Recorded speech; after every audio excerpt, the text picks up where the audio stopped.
Buenas tardes, noches, ¿qué tal?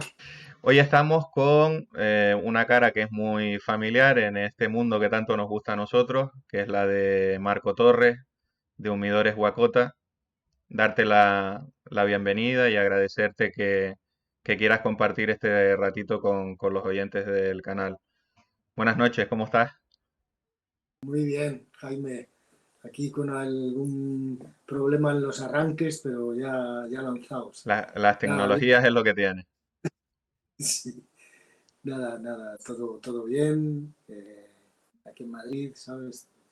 Todo Hay dentro. fresquito por Madrid porque aquí es que va, no soltamos el verano ni a la de tres, ¿eh? Aquí ha empezado, lleva más o menos como una semana que ya ha empezado un poco el frío. Sí, sí que hace. Ahora yo estoy aquí en una terracilla medio cubierta que tengo. Y bueno, he encendido una estufilla y se va caldeando, pero mírame cómo voy. Porque forrado hasta arriba, ¿no? Sí, medio polar. Pues bueno, Marcos, la primera entrevista que, como ya sabes, es una típica del canal. Cuéntanos un poco quién es Marco Torres y cuéntanos también cómo surge Humidores Guacota o Guacota Humidores. Sí, bueno, como tú quieras, pues lo podemos llamar de las dos maneras. Pues nada, qué macho, es difícil describirse a uno mismo, ¿no? Pero bueno, pues mira, cuando uno no tiene una vocación particular desde que nace, ¿no? Hay niños o personas que quieren ser médicos, otros que quieren ser astronautas, otros que quieren ser profesores o abogados, y lo tienen clarísimo, pues es fácil tu destino y tu porvenir, ¿no? Y a lo mejor menos aventurero. En mi caso, yo no tenía, sí, de muy pequeño me acuerdo que el otro día se lo decía a mi hijo, yo quería ser científico, fíjate. Científico de la madera eres. Pero bueno, sí, bueno, sí, podríamos decirlo, ¿no? Y nada, yo inicié mi vida, pues como mucha gente, probando muchas cosas. Mi padre era periodista y me inicié un poco en el mundo del periodismo, pero no me acababa de convencer, entonces me pasé a la fotografía. Luego empecé también a escribir, empecé a trabajar en revistas y ya tengo unos añitos, por eso parece que, pero bueno, es que sí, sí tengo unos añitos, ¿no? Entonces, más o menos, siempre tuve claro una cosa y es que quería trabajar por mi cuenta, no me gustaba trabajar para los demás, ¿no? Entonces, monté una empresa, tuve un socio, más o menos eso fue en los 90, ¿sabes? Esa empresa se acabó más o menos en el 99 y en el 2000 creé ya bueno, finales del 99 la empresa esa era una agencia, una especie de agencia de publicidad, ¿no? Es que quiero contarlo para que veáis la relación que tiene con el mundo del tabaco, que hasta el momento ninguna, ¿no? Entonces, esta empresa, nosotros teníamos un cliente, éramos una agencia de publicidad, ¿no? Y teníamos un cliente que era, en aquel momento, fíjate, inicialmente se llamaba Fosforera Española. Fosforera Española lo compró Swedish Match y Swedish Match lo compró Scandinavian Tobacco Group, que es ahora quien lleva Macanudo, ya sabéis, ¿no? Cao, una empresa, una multinacional enorme, con muy buenos amigos con la que trabajamos mucho, ¿no? Entonces, ya te digo, finales de los 90, ahí yo no conocí a en aquel momento, director de marketing, que era Gustavo Velayos, que Gustavo Velayos, no sé, me imagino que lo conoces, ahora mismo es director de marketing de la Aurora Ujú. y nos hicimos muy amigos y entonces él, después de Scandinavian, de estar en España, lo ficharon en Europa para crear un proyecto nuevo que se llamaba Casa del Oro, que era pues como un conjunto de marcas tabaqueras y en las que se producían, y ahí es donde nació más o menos, esos fueron los orígenes de Guacota, se hacían ceniceros, cortapuros, encendedores y unidores. Y se hacía una línea de unidores muy bonitos que todavía seguimos haciendo algunos. Y entonces él me propuso más o menos que llevara la logística de todos estos productos para los mercados, para Escandinavia en todos los países, y empecé a llevarlo. Para que os hagáis una idea, los cortadores los hacía Solingen en Alemania, los ceniceros los hacía una empresa italiana y los unidores los hacía en Madrid, unos carpinteros que en aquel momento era Calisto, que ahora está jubilado, se jubiló, pero ya empezaba su hijo Juan Carlos, que es mi socio. Entonces, conocía, claro, sobre todo conocía a las personas que hacían los unidores y nada, conectamos súper enseguida y bueno, ellos pues eran fábrica y necesitaban, o sea, necesitaban comercializar los unidores básicamente, ¿no? Entonces me propusieron que creara una marca y más o menos entre el 2000 y el 2002 más o menos arrancamos todo, 2003 y nada, y ahí empezó Guacota y muy despacito, al principio fueron unos años muy duros porque no sé si te acuerdas de La travesía en el desierto, ¿no? la ley antitabaco, macho, empezó ahí y entonces fue trágico porque claro, cuando creas algo nuevo como una ley, que en aquel momento se creó la ley, todo el mundo tenía miedo y nadie que compraba nada, nadie quería nada, no se hacía absolutamente, claro, estaba prohibido hacer promociones y entonces hubo unos años muy duros, ¿no? Y bueno, pero aún así tiramos, hicimos una página web en el 2004 empezamos como a arrancar y a vender y eh, trabajamos mucho para Scandinavian, por ejemplo, para la Aurora, vendíamos menos a particulares y a estancos en aquel momento, Era más, más de cara al profesional que al consumidor final, ¿no? justo. Y nada, luego más o menos en el 2008-2009,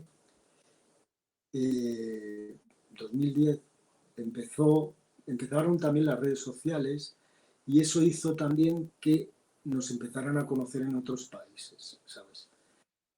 Y ahí más o menos fue cuando empezamos ya cuando se nos empezó a conocer ya más de otra manera, ¿no? No solo profesionalmente, que casi todas las compañías más o menos nos conocían, ¿sabes? Trabajamos para Davidoff, trabajábamos para Scandinavian, trabajábamos para la Aurora y trabajábamos para Gallagher aquí también en Madrid, para cosas que hacían en Canarias.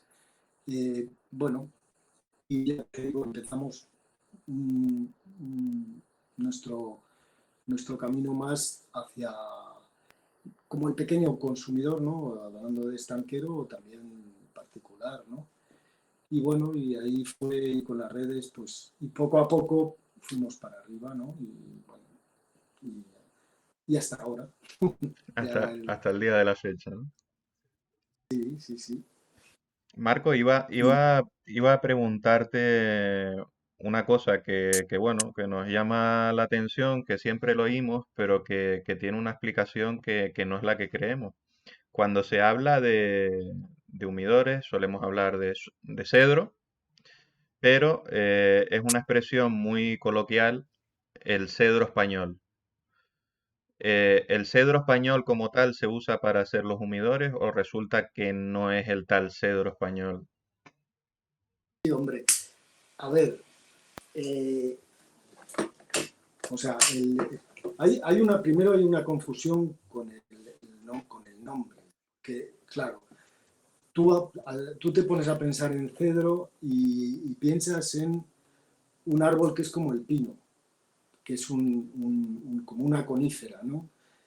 Que lo hay en Canadá, lo hay en el Tíbet, en toda la zona del centro asiática cerca del Tíbet, lo hay en el norte de Europa, lo hay en España, Ujú. pero ese cedro no tiene nada que ver con el cedro que nosotros usamos o con el cedro que se usa para los humidores.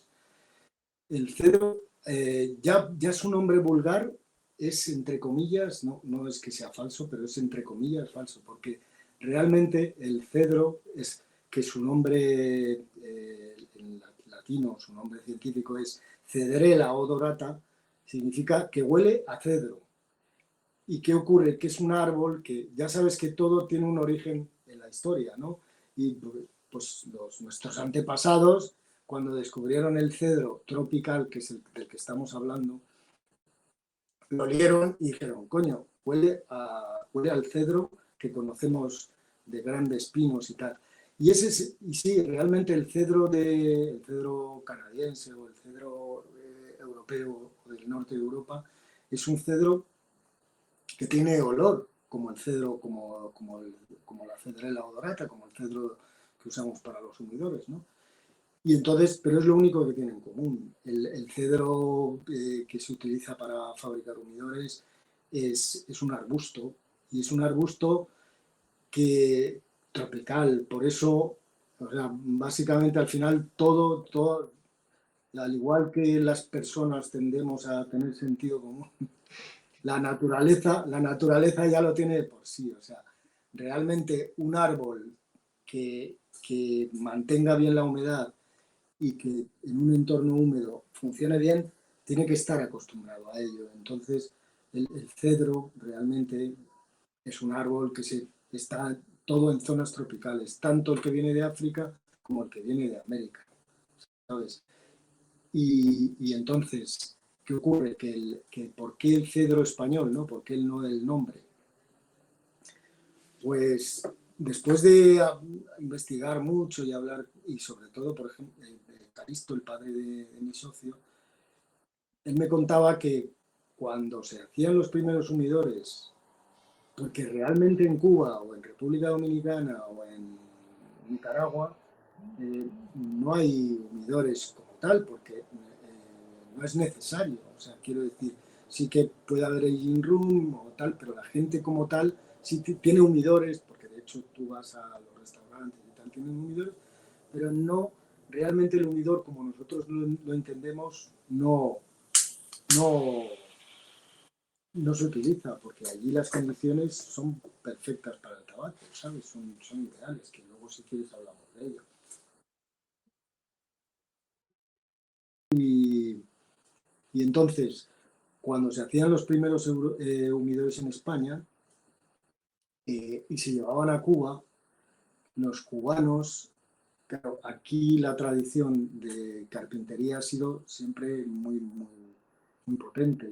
Somos un país que desde tiempo atrás, igual que herreros, todos los oficios los hemos desarrollado mucho y la carpintería también. Entonces, cuando llegaban los humidores a Cuba, decían, joder, ¿qué humidores tal? Y entonces decían, no, queremos los humidores del cedro español, pero se referían más que nada al origen español del humidor, no del cedro. Entonces, tampoco te creas que esto es una cosa científicamente probada, pero yo pensamos que viene de ahí el nombre, ¿sabes? Porque realmente cedro español no existe. No hay cedro en España. Bueno, se cultiva en alguna zona, pero de una nivel industrial y tal, ¿no? Cedro que compramos viene o de África o viene de Latinoamérica o del sur de América del Norte, ¿sabes? ¿Y Y qué propiedades tiene el cedro que lo convierten en el revestimiento ideal para un humidor? ¿Qué lo diferencia por ejemplo, de otras coníferas, como decías tú? Porque aquí, por Bueno, ejemplo, Canarias, por ejemplo, muchas de las zonas, por ejemplo, te hablo del clima de Tenerife, que hay 5 o 7 variedades climáticas diferentes dentro de la propia isla. Sí que es verdad que hay zonas que son secas, extremadamente secas, pero hay árboles que mantienen muchísimo la humedad, o de hecho el pino canario es muy resistente a los incendios, por ejemplo, y la cantidad de humedad que almacenan dentro es descomunal. Entonces, ¿qué convierte al cedro en esa madera tan diferenciadora respecto de las demás a la hora de revestir los humidores? pues básicamente son tres, cuatro características, ¿no? Que son, primero, el olor que le dan al tabaco, que realmente muchas veces cuando, cuando abres una caja de puros y dices, cómo huele este tabaco, realmente lo que estás oliendo no es el tabaco, sino que es el cedro. Muchas veces ya asociamos el olor del tabaco al cedro y realmente, porque la hoja de tabaco como tal tiene poco olor, ¿sabes? Huele en relación al cedro, ¿no? A la madera de cedro. Uno es el olor, otro es la humedad, su capacidad de absorber humedad sin llegar a estropearse, sin llegar a que se agamó o a que tenga problemas. Y luego, una de las más importantes es que es un insecticida natural contra la scleroderma, que esa es una de las cosas también más importantes. Y luego, a la hora de trabajarla, por ejemplo, nosotros es una madera muy blandita, muy buena para trabajar, no es una madera dura, claro, al ser, como si dijéramos, más esponjosa, son, ¿entiendes? Son maderas y básicamente son, esas son sus características, ¿sabes? El olor, el tema de, contra la lasioderma y el tema de la humedad, ¿sabes? De todas formas, entiendo yo que una vez diseñado el humidor, las propiedades inherentes al cedro, entiendo yo que dependiendo de la zona, por ejemplo, vamos a centrarnos en España, dependiendo de la zona que estés en España, esa humedad no es perenne, es una humedad que tienes que ir cuidando, ¿no?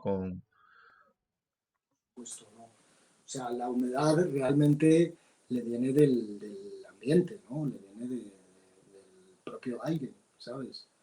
Entonces,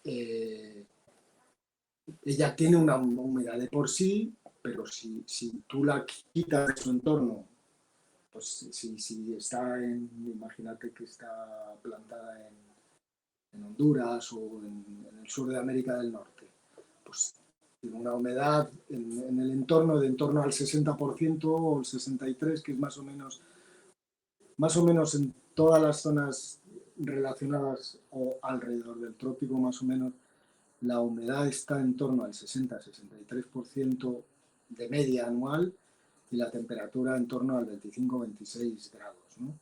Entonces, más o menos esas son las condiciones con las que convive el tabaco y con las que convive el cedro, ¿no? O sea, y tienen, que luego también te comentaré una cosa sobre eso, ¿no?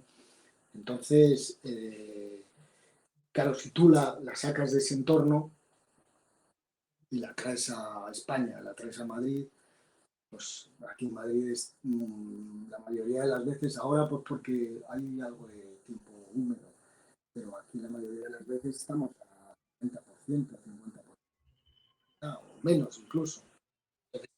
Hay que, pues, los humedores necesitan algo que genere humedad, ¿no?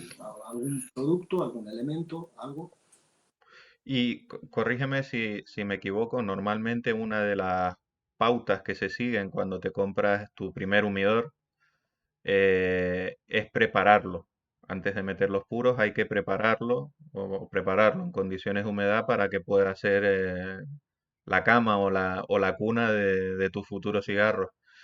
¿Cuál crees tú que es la mejor forma de prepararlo? Porque yo, por ejemplo, he oído desde tenerlo unos cuantos días con un pequeño depósito de agua destilada dentro para que vaya cogiendo humedad, pero tampoco lo entiendo mucho porque si la madera, según el humidor es nuevo, tiene todavía esa humedad, no sé por qué hay que hidratarlo, no sé si la palabra es la correcta, hidratarlo de entrada y no hacerlo con el tiempo. Vamos a ver, yo, como en muchas cosas yo he oído muchas cosas por ahí que no tienen mucho sentido, ¿sabes? Ni tienen, ni son reales, básicamente. O sea, vamos a ver, un humidor al final es una caja de madera, de cedro, que va a mantener una cosa dentro que van a ser cigarros, ¿no? Entonces, esa caja cuando se fabrica y tal, lo único que puede tener es, primero, que es posible que la humedad, por ejemplo, esté al 50 en la madera, ¿no? Tú sabes que la humedad relativa es la humedad que básicamente, a grosso modo, la humedad relativa es la humedad del aire que eh, siempre va en función a una temperatura. Y la humedad absoluta, ahí no interviene la temperatura, es la humedad de un determinado objeto, ¿no? Pero no a una temperatura, sino tú. eh, entonces, bueno, no sé por qué he dicho eso, pero quiero decir, la humedad del cedro en ese momento es, aunque sea un 50% de humedad relativa, porque la relativa se mide en porcentaje, la absoluta se mide en kilogramos por centímetro cúbico. Pero bueno, imagínate que es un 50%, pues a esa madera lo único que le falta es un poquito de humedad para almacenar los cigarros. ¿Qué puede tener? Algo de serrín y que está bien que la limpiemos con un trapo ligeramente. Lo que sí que no es bueno para el cedro nunca es estar en contacto con agua directa. Por ejemplo, meter agua en... Yo, vamos, a todos los clientes les digo que los charcos de agua hay que intentar evitarlos o dejarlos fuera del humidor. Nosotros, por supuesto, hacemos humidificadores electrónicos que tienen un depósito de agua. Están por debajo del humidor, no están en contacto con la parte de los cigarros, ¿no? Entonces, eh, cuanto el agua directamente como tal es una fuente de moho absoluta. O sea, siempre tiene que estar la esponja súper humedecida. Entonces, no hay que hidratar nada, no hay que hacer nada. El humidor es un elemento que si está bien hecho te va a durar toda la vida. Entonces se va a ir aclimatando a tu espacio día a día y de repente llegará un momento que muchas veces es rápido, que es a lo mejor a los 3 meses o a los 6 o a los 8 meses, que está completamente aclimatado porque además las condiciones son relativamente buenas en tu casa o por lo que sea. Y entonces ves que dices, joder, no le tengo que poner casi agua y mantiene la humedad. Mi Javier, por ejemplo, Javier Blanco, me comentó que él tenía un presidente nuestro, un humidor presidente, y decía, yo los últimos años nunca le echaba agua y siempre estaba bien. Pues es que ocurre eso, Ese ocurre eso. es el blanco que tiene él, ¿no? El grande. Ese es uno nuevo que le hemos hecho, no. Es Ah, uno el que era uno pequeñito, un presidente es un bastante más pequeño, es uno de sobremesa que abre la puerta hacia abajo, ¿sabes? Entonces, con eso quiero decirte que no hay que preocuparse tanto al principio como poco a poco ir manteniéndolo sin agobiarse y sin nada. Y luego no hay mejor, mucha gente no quiere meter todavía el tabaco, no, mételo porque no hay mejor sitio donde esté el tabaco que en un humidor. Al principio el cedro todavía no está aclimatado y lo que le está, tú piensas que al final el que le da la humedad al cigarro es el cedro, no es el aire. No es que el aire esté al 70%. Por eso tampoco hay que estar obsesionado con la humedad. Mucha gente está... Yo intento calmar a la gente en ese aspecto de, no, es que no está al 70. No, olvídate del 70. Lo importante es cómo tienes el cedro de humedecido. Y eso se ve porque si tú tienes, por ejemplo, un humidor electrónico, este, las sondas siempre miden la humedad relativa, la del ambiente, ¿no? Entonces, claro, el aire que hay dentro del humidor cambia. O sea, tú tienes cerrado el humidor y está al 68%. Lo abres, entra aire de fuera, que está al 50%, y pum, baja la humedad, pero realmente no está bajando la humedad, está bajando la humedad del aire. Y cuando lo cierras, aunque no salte la humidificación, va a subir la humedad, va a subir la humedad, porque el propio cedro le va a conferir esa humedad al aire.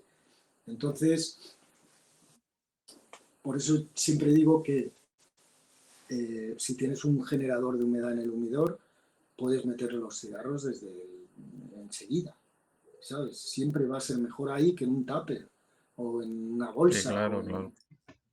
o no sé dónde los tienes.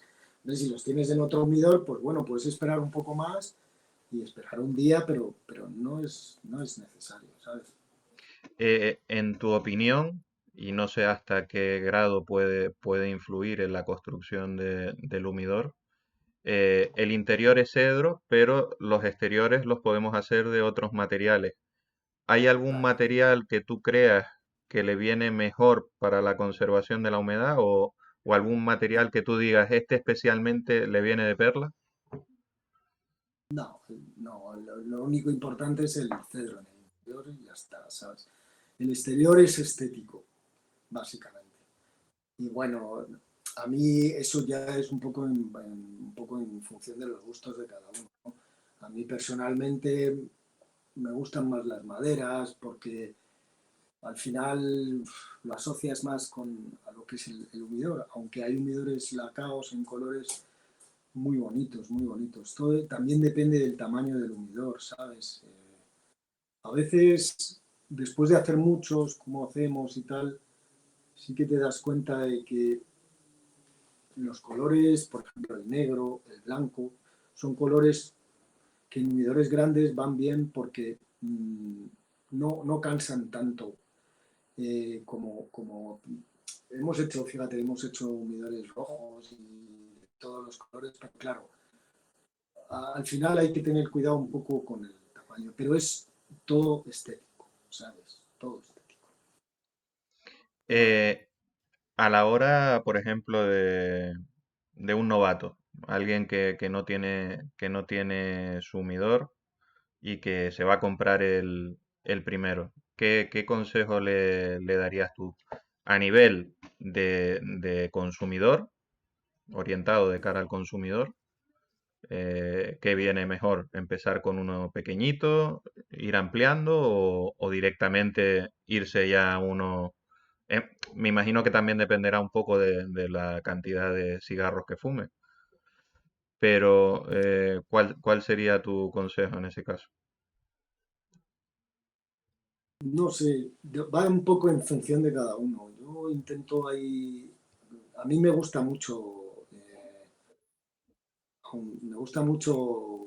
cuando trato con gente que va a tener su primer humidor o porque tienen muchísima ilusión y yo me esfuerzo, de verdad que nos esforzamos mucho en intentar buscar lo que mejor le puede ir a él. Lo que pasa es que mucha gente tiene ya preconcebida como una idea de lo que quieren, ¿no? Y es más complicado. Pero básicamente tú lo has dicho, ¿no? Yo creo que no debes comprarte un humidor más grande de los cigarros que vayas a tener o que vayas a fumar o que vayas a guardar. Eso lo primero. No ir a lo grande, no ir a, ¿sabes? No, intentar ir empezando poco a poco, como en todo, ¿no? Hay humidores pequeños maravillosos. Luego, por ejemplo, si es un fumador,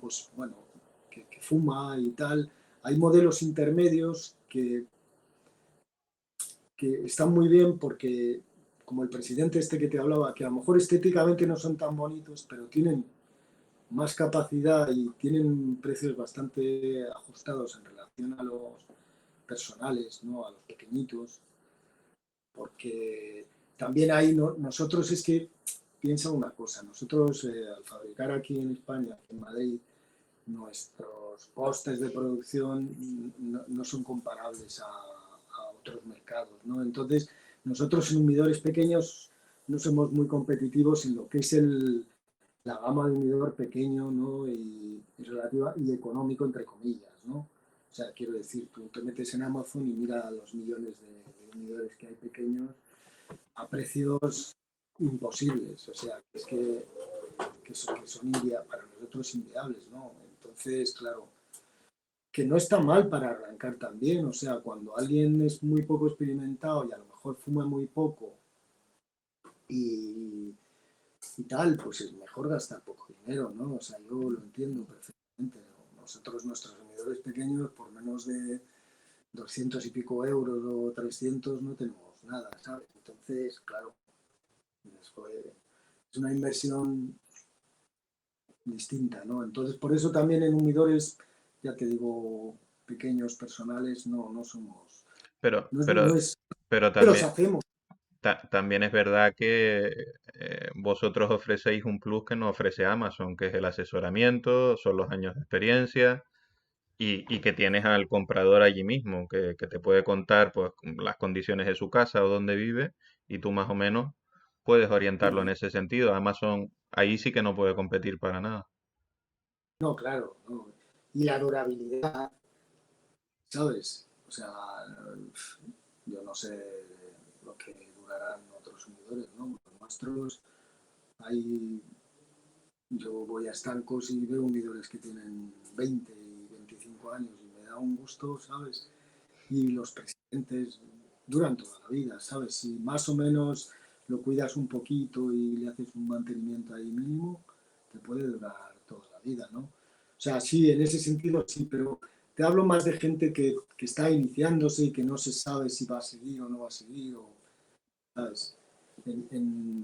Ahí, el- por supuesto, ¿no? En nosotros, en ese aspecto, claro, ¿no? ¿Sabes? ¿Y Sí, esa batalla la tienes también con el profesional? O el profesional se deja asesorar? ¿O el profesional ya tiene la idea preconcebida de lo que quiere, por ejemplo, para su cava? ¿Le hacéis algún tipo de proyecto? ¿O os encargan que os haga un determinado proyecto? O cómo lo hacéis cuando es un profesional, una cava la que os lo encarga? no, bien, también es parecido, ¿sabes? También hay dos tipos de profesionales, ¿no? Entre comillas. O, que es los que, por ejemplo, en el mundo del tema del estanco hay pues gente nueva que abre un estanco y que no tiene ni idea. Y, pero también es apasionante porque, joder, les puedes ayudar mucho y ya no solo en lo que es el mundo del humidor, sino lo que es el mundo del tabaco, ¿no? Y lo apasionante que es esto, ¿no? Porque al final luego ellos cogen también la pasión que tenemos nosotros por este mundo, ¿no? Que de miles de marcas, de conocer gente, ¿sabes? Y entonces lo que te decía, ¿no? Los clientes que ya llevan toda la vida manejando humidores y tal, son maravillosos. Mira, yo me acuerdo un humidor que hicimos hace ya bastantes años, a lo mejor 12 o 14 años, en un estanco aquí en Madrid, en Núñez de Balboa, que lo llevaban unas señoras así y tal, que tenían un hueco enorme en la pared, pero por tenía 2 metros de ancho por 80 centímetros de alto por 40 de fondo, un hueco grande en la pared, ¿no? Y entonces decidieron que iban a poner un humidor ahí.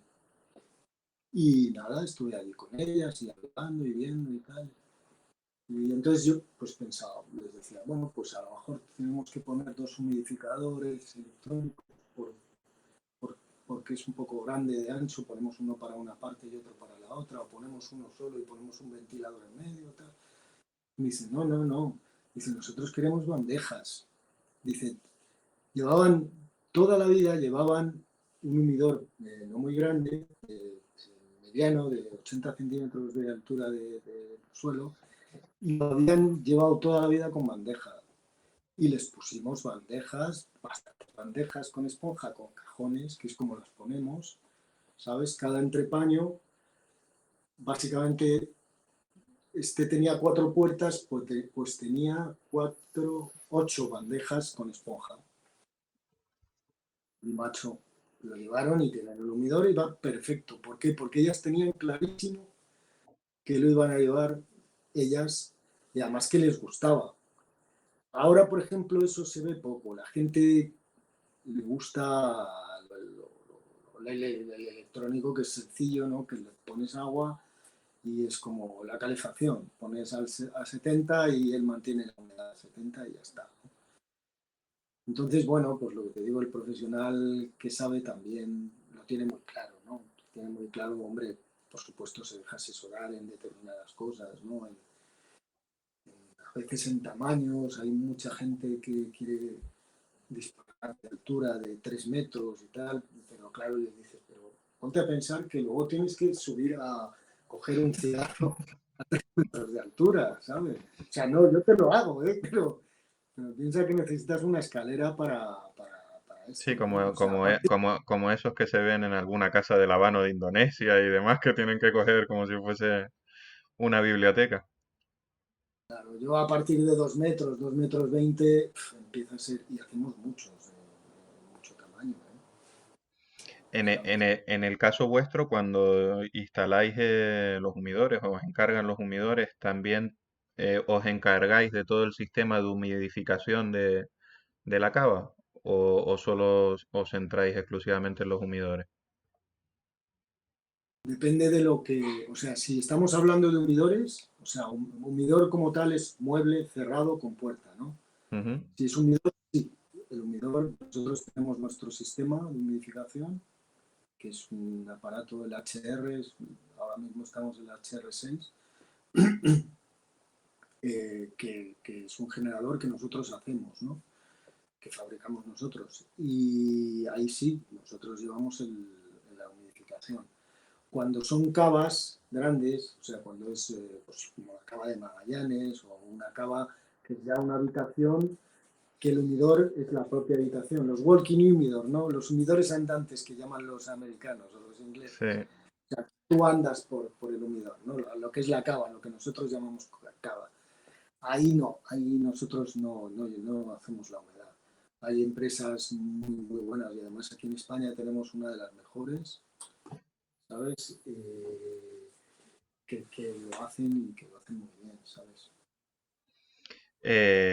Bueno, me imagino que los hacéis de los dos tipos, ¿cuál es tu preferido?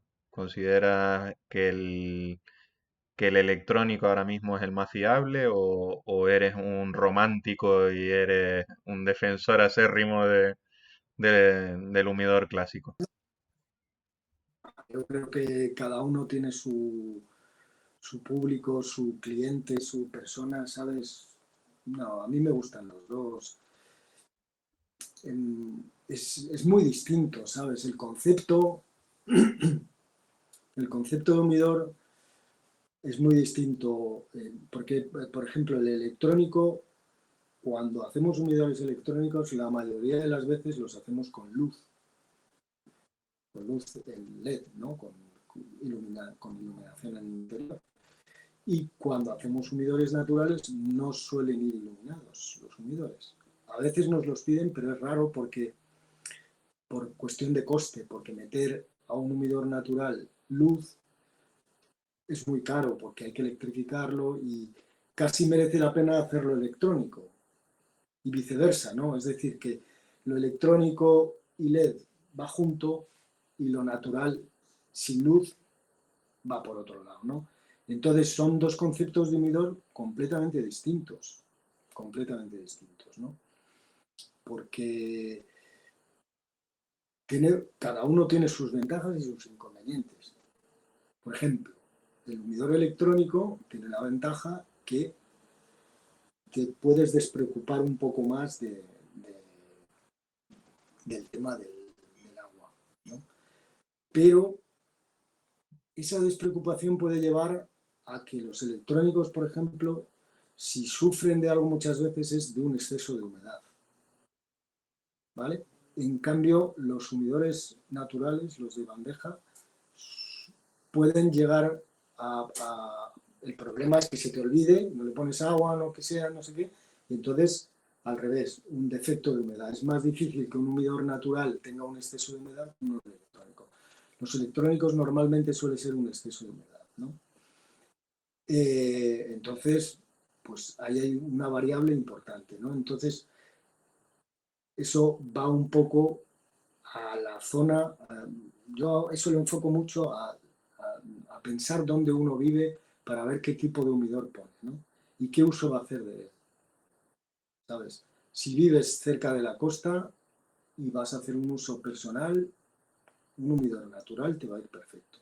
Si vas a hacer uso de un humidor profesional, es distinto porque lo vas a tener que abrir, cerrar todo el día, ahí es distinto. Y luego la luz te ayuda a vender porque ilumina y queda muy bonito, ¿no?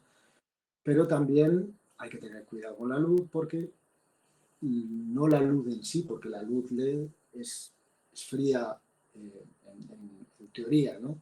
Pero toda la corriente eléctrica genera calor.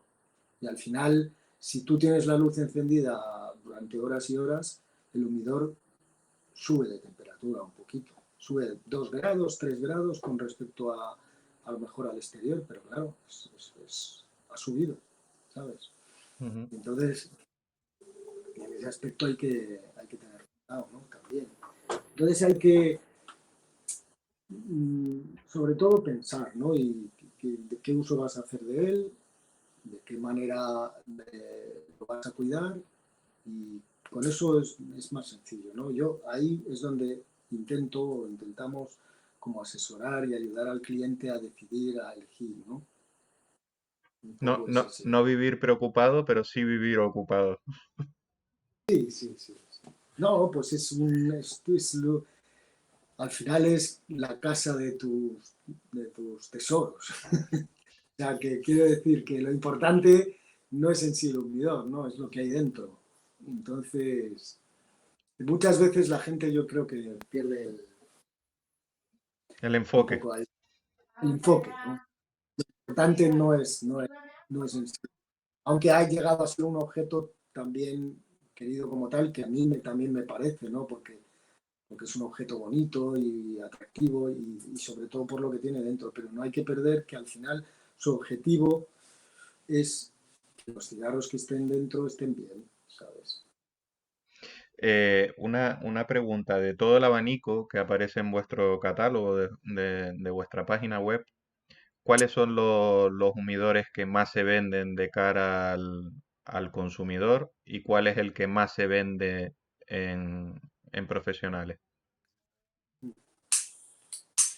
O no hay ninguno que sea especialmente predilecto?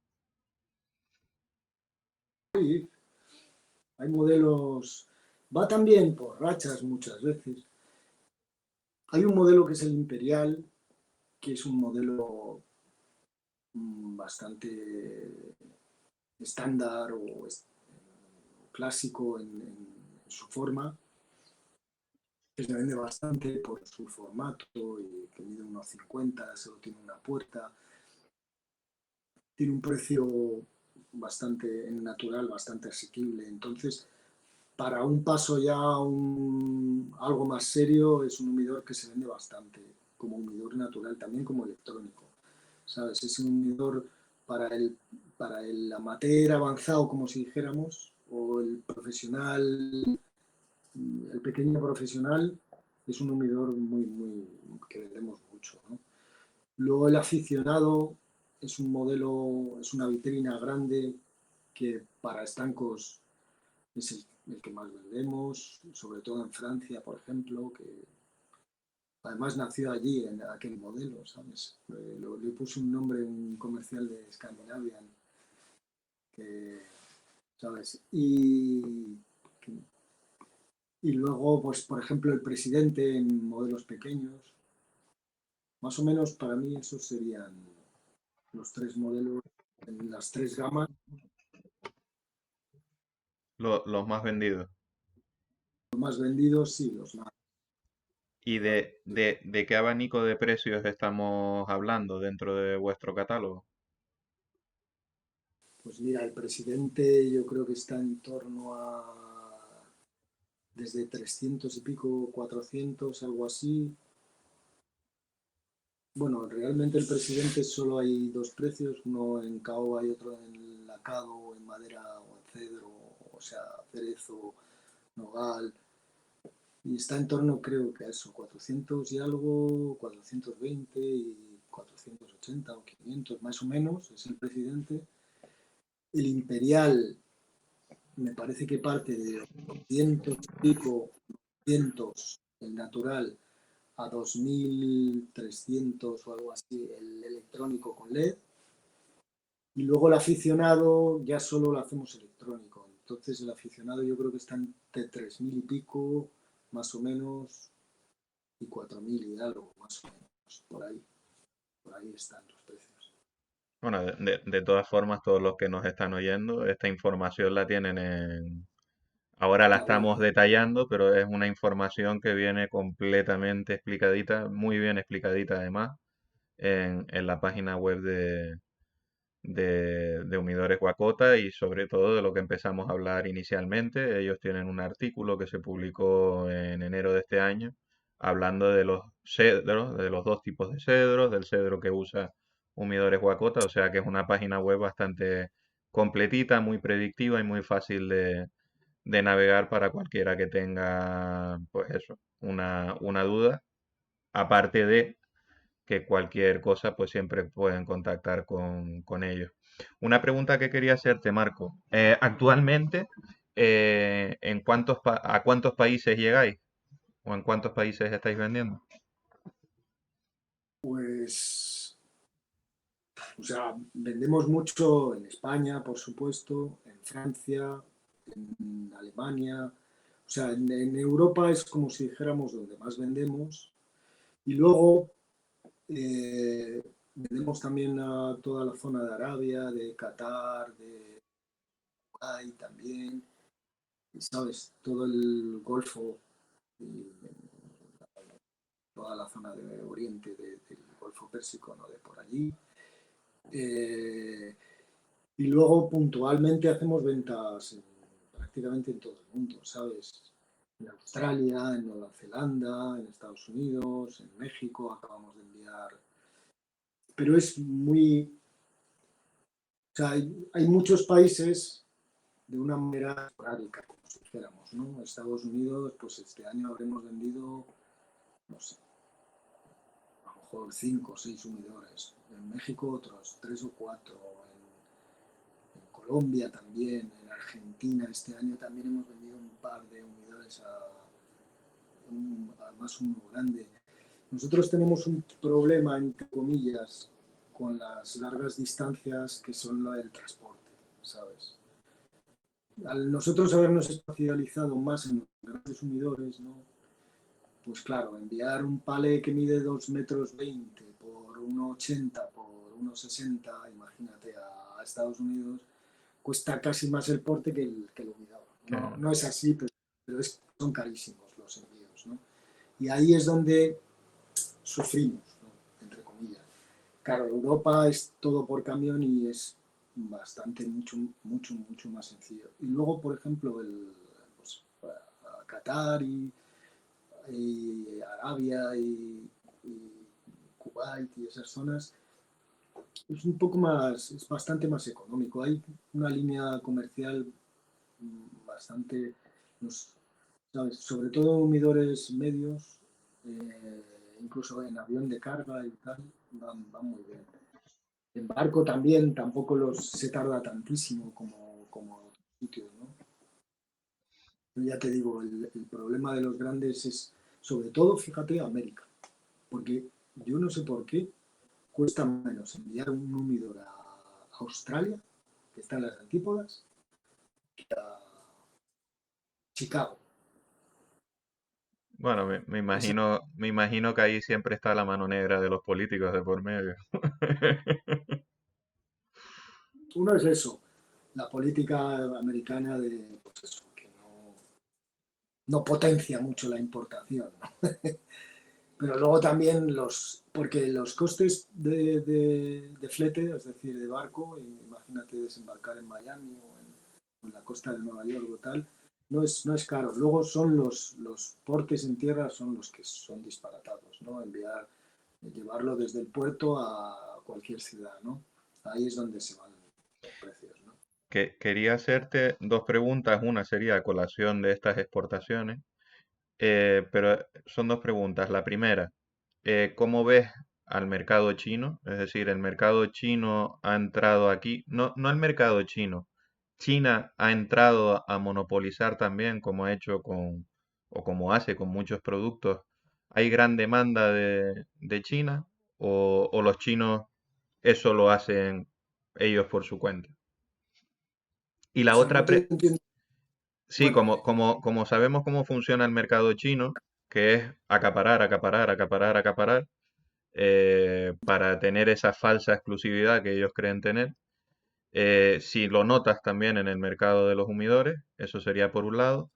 Y luego, sabemos también que determinados países, por ejemplo Australia, Canadá, Estados Unidos y algún otro, son muy meticulosos con el tema de los productos que entran de fuera en su país. Pasa con los tapones de vino, pasan con las maderas, pasan incluso con las suelas de los tenis, de restos que puedas traer.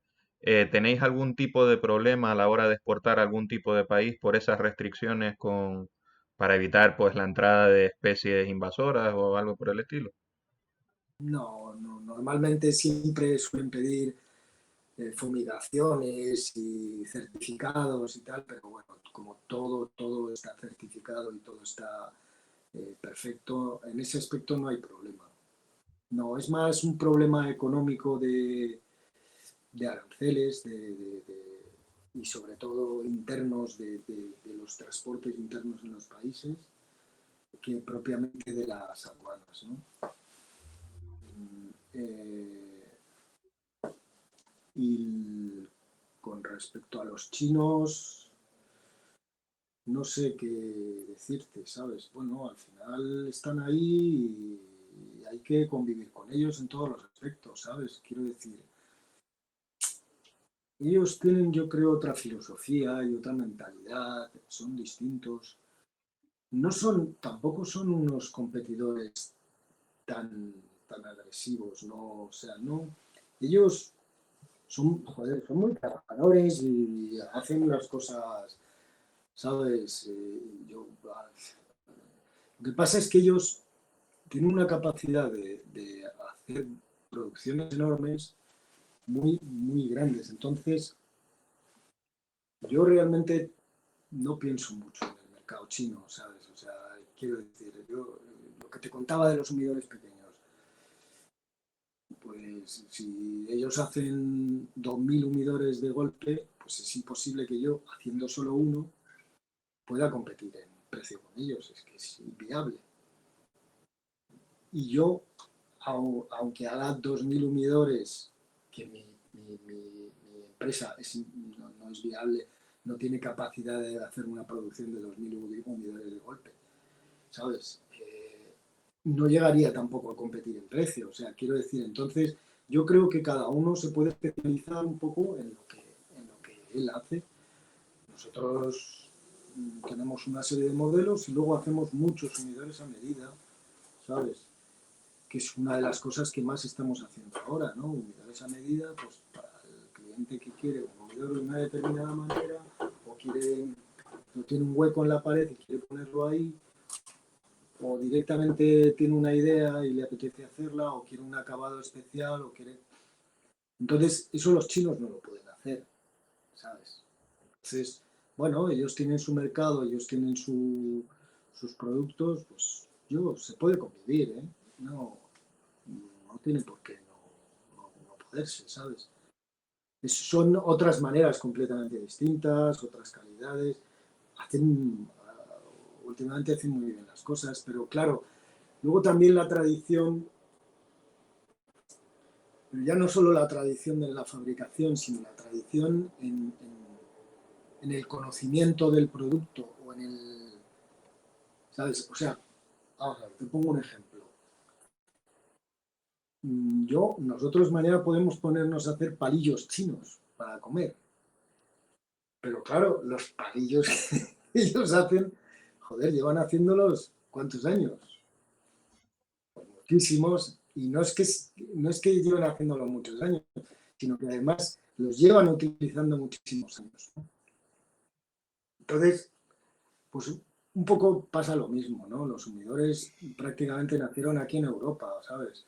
Fue Davidoff el que cuando trajo el tabaco aquí a finales de los 50, 60, veía que se secaba y dijo, joder, tengo que hacer algo. Y entonces los metió en una caja y se le seguían secando y entonces cambió la humedad. Y ahí nació realmente el humidor, más o menos como tal, ¿no?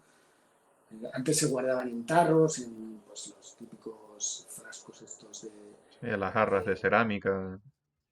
cerámica que se siguen haciendo y que son muy bonitos, ¿sabes? Pero no es lo que te digo, ¿no?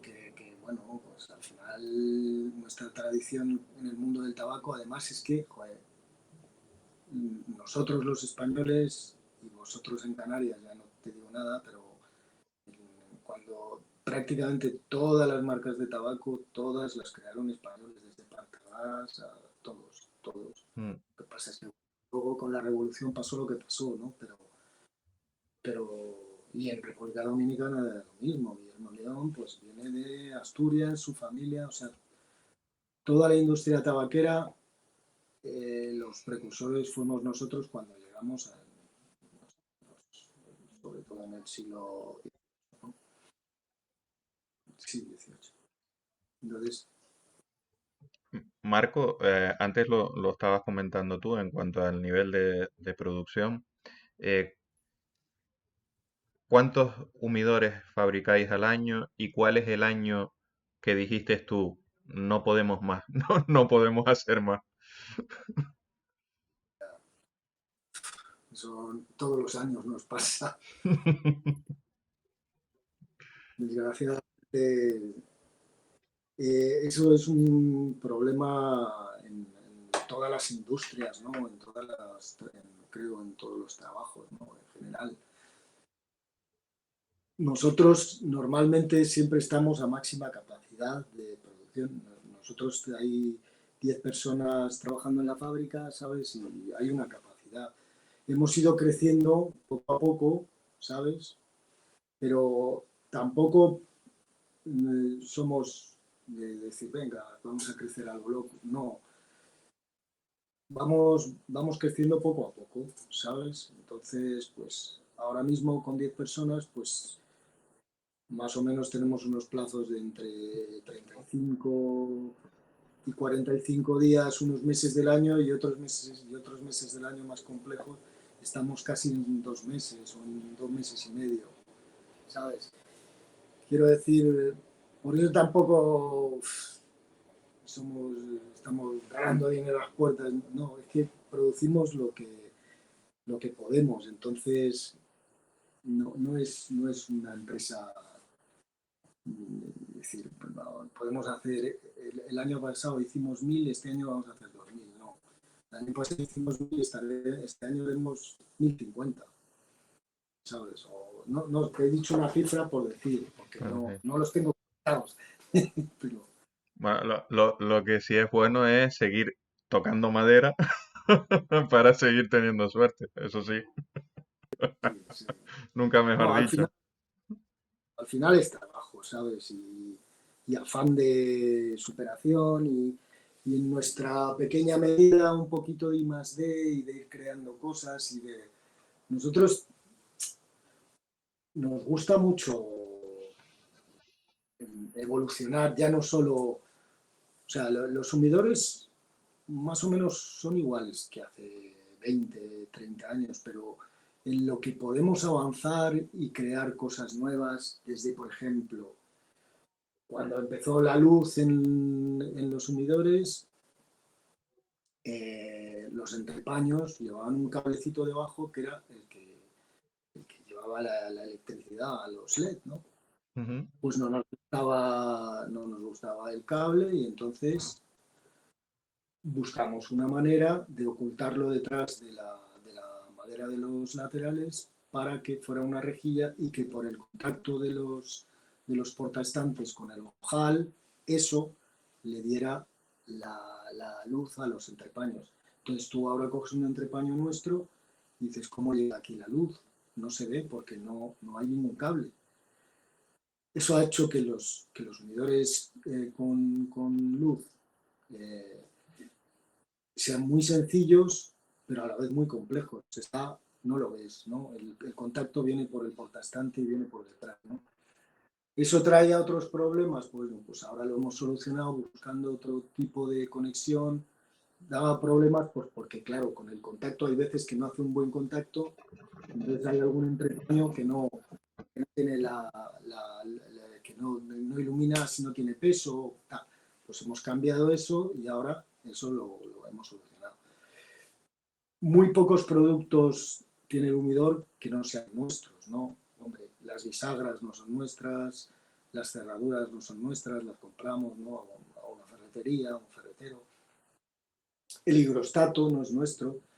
Bueno, pues el higrostato es una de las cosas que estamos ahora con él, ¿no? Estamos creando nuestro propio higrostato y tenemos ahí una idea muy potente que, bueno, a ver si algún día la llevamos. Lo estamos creando con una ingeniera industrial, ¿no? Una ingeniera informática. Estamos creando un higrostato para eh, nosotros crear las condiciones que queremos, cuando pare, cuando no pare, ¿sabes? Ujú. Con pequeña programación, porque los hidrostatos saltan cuando baja la humedad, pero no saltan cuando baja a 69, sino le das un rango, ¿no? de porcentaje de bajada. Bueno, pues todo eso lo queremos controlar, lo queremos editar, y luego no solo eso, queremos eh, poderlos conectar vía wifi, los hidrostatos. Es decir, que tú tienes tu humidor, igual que lo haces ahora con los que venden en Amazon, que tienes tu... Sí, una Pero aplicación web. una aplicación y que puedes ver cómo está la humedad porque le has metido tú, pues que nuestro hidrostato sea así. Nosotros queremos hacerlo en nuestro propio hidrostato. Y que, por ejemplo, hacer un control también administrativo de los hidrostatos, como las alarmas. Pero esto es una cosa de futuro, es decir, que tú tienes tu medidor en, yo que sé, ahí en Tenerife, ¿no? Y de repente me dices, joder, que es que no sé qué pasa, que no funciona bien, que no sé qué. Pues yo desde aquí pueda En conectarme y ver remoto, conectarte para ver qué ocurre. qué ha podido pasar en lo que yo pueda ver, ¿no? Porque puede haber pasado, pero que yo pueda ver cómo está el hidrostato, qué historial ha tenido y, ¿sabes? Ahí es a donde vamos ahora mismo, ¿no? A donde nos apetece. Y más cosas, ¿no? Y ahí estamos, ¿no? Bueno, es un futuro halagüeño. Quería Bueno, preguntarte para no quitarte más tiempo y para ir terminando, a la hora de hacer cualquier humidor, ¿cuántas manos participan en su elaboración? Es decir, ¿el mismo profesional o el mismo empleado realiza todas las labores del humidor? ¿Se realiza por parejas o pasa por toda esa cadena productiva de la empresa? sí, no, al final la producción prácticamente interviene toda la empresa, ¿sabes? Desde que llega el tablero, bueno, primero, si no está dibujado, se dibuja, se hace el plano ya para presentárselo al cliente, pero también para el corte. Nosotros tenemos un pantógrafo que es pues como un plotter de corte, como que tiene muchos útiles y que corta el tablero, lo prepara ya para el ensamblaje, para el montaje inicial, ¿no? Entonces, ahí ya interviene una persona cortando el tablero, prepararlo para el pantógrafo. En el pantógrafo antes ya interviene una persona dibujándolo, en el pantógrafo interviene una persona haciendo el tema del corte, ¿no? Controlando la máquina. Luego eso pasa normalmente depende del tamaño, pasa a una o dos personas que arman el humidor, que lo colan, que lo montan. Después de encolarlo y montarlo, pasa al ACA, que ahí ahora mismo tenemos 3 personas, pues normalmente intervienen mínimo 2 personas en el humidor, porque hay que lacar y lijar, ¿sabes? Y damos muchas pasadas y muchos lijados, por eso nuestros acabados son bastante buenos, ¿no? Porque hacemos muchas pasadas de laca y muchos lijados en función también del acabado, ¿no? Después del lacado o el barnizado, si es madera o lo que sea, ¿no? Vuelve otra vez al montaje final, ¿no? Que se montan pues, los entrepaños, la luz, el higrómetro, el hidrostato, el humidificador, las bisagras, las puertas, los cristales, todo, el montaje final, y ahí interviene otra persona. Entonces, en un humidor fácil pueden intervenir 6 personas, ¿sabes? 5 o 6 personas, 7, más o menos, para que te hagas una idea. O sea, sí que me vienen bastantes personas. Que eso en parte es lo que decías tú, eso es lo que te lleva a tener una producción más bajita, pero de mayor calidad, más cariñosita, más amorosa con el producto y con más tiempo y con sus tiempos de espera y Claro, claro, con el buen hacer, que al final es lo que os ha llevado a estar donde estáis, ¿no? claro, ese es el asunto, ¿sabes? Pues Marcos, para irme despidiendo y sobre todo para los que van a ver esta entrevista o la van a oír, ¿dónde pueden seguir a Marco? ¿Dónde puede seguir a Humidores Guacota? ¿En qué redes sociales? ¿En qué páginas web? O como voy a hacer yo en enero, si el tiempo me lo permite, que es haceros una visita física a la fábrica. ¿Dónde os Claro. pueden seguir? Bueno, en las redes estamos prácticamente en todas. En Instagram es Humidores Guacota. Ahí es, quizá Instagram es la red que más funciona ahora mismo, ¿no? Aunque la red de Juan CSC, la de Cigar Smoker Club, Cigar Smoker. también Mm. Cigar Smoker, estamos ahí con él a tope y publicando cosas y Buen, ayudándole en buen, todo lo que podemos. buen tipo, Juan. Buen tipo. Muy, muy buen tipo, muy buen tipo. Tiene un imperial, Juan. No me lo ha enseñado. Ese no me lo ha Sí, enseñado. sí, sí, tiene un imperial ahí. No, Juan es un tío muy majo. Hablé con él ayer o antes de ayer. Bueno, Instagram, ya te da el Cigar Smoker, o en Facebook, aunque Facebook, bueno, ahí está como de capa caída. También en TikTok, pero vamos, que es como más por estar, ¿sabes? Porque realmente es Instagram la red que más trabaja. Más alcance Luego, tiene. sí, wacota.com es la web.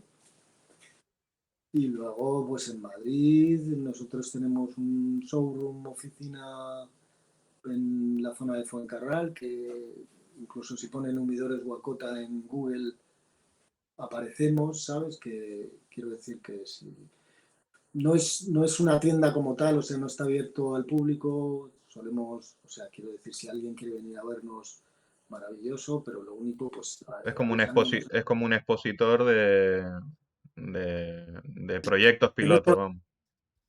sí, más o menos tenemos ahí varios modelos y tal, y tenemos un sitio para hacer eventos también y para cositas, ¿no?